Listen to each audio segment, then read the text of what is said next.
حضرت ابن عباس رضی اللہ تعالیٰ عنہ سے روایت ہے کہ جب آن حضرت صلی اللہ علیہ وآلہ وسلم کا نسب عدنان تک پہنچا تو آپ نے فرمایا یہاں سے اوپر تک اہل نسب نے غلط بیانی کی ہے۔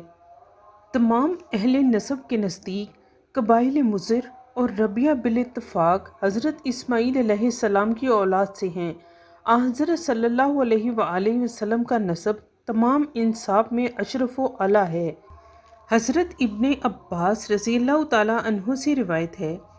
کہ نبی کریم صلی اللہ علیہ وآلہ وسلم نے فرمایا کہ اس میں شک نہیں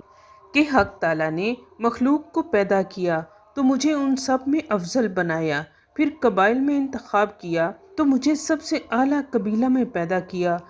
بس میں شخصی اور گھرانہ ہر دو کے اعتبار سے سب انسانوں سے افضل ہوں۔ واصلہ بن اسقع رضی اللہ تعالیٰ عنہ سے روایت ہے کہ آن حضرت صلی اللہ علیہ وآلہ وسلم نے فرمایا کہ حق تعالیٰ نے حضرت ابراہیم علیہ السلام کی اولاد میں حضرت اسماعیل علیہ السلام کو برگزیدہ فرمایا، پھر ان کی اولاد میں سے بنو کنانہ کو اور بنو کنانہ سے قریش کو منتخب فرمایا، پھر قریش میں بنو ہاشم کو اور بنو ہاشم میں مجھے منتخب فرمایا۔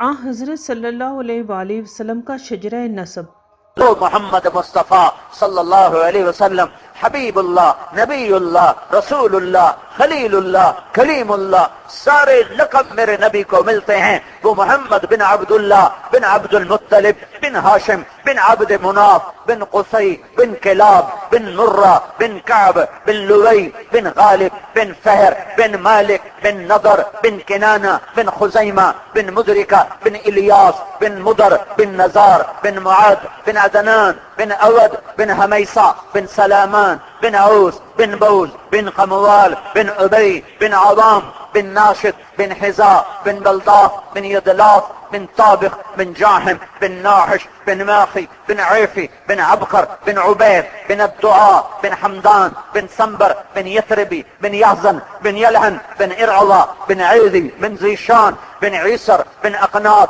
بن إيهام بن مقصر بن ناهب بن زارع بن سمي بن مزي بن عوض بن عرام بن قيدار بن إسماعيل بن إبراهيم بن آدر بن ناحور بن سروج بن رعو بن فائش بن عابر بن أرفخشاد بن سام بن نوح بن لامك بن متوشالح بن إدريس بن يرد بن ملهلئيل بن قينان بن آنوش بن شيس اور بن آدم علیہ الصلوۃ والسلام۔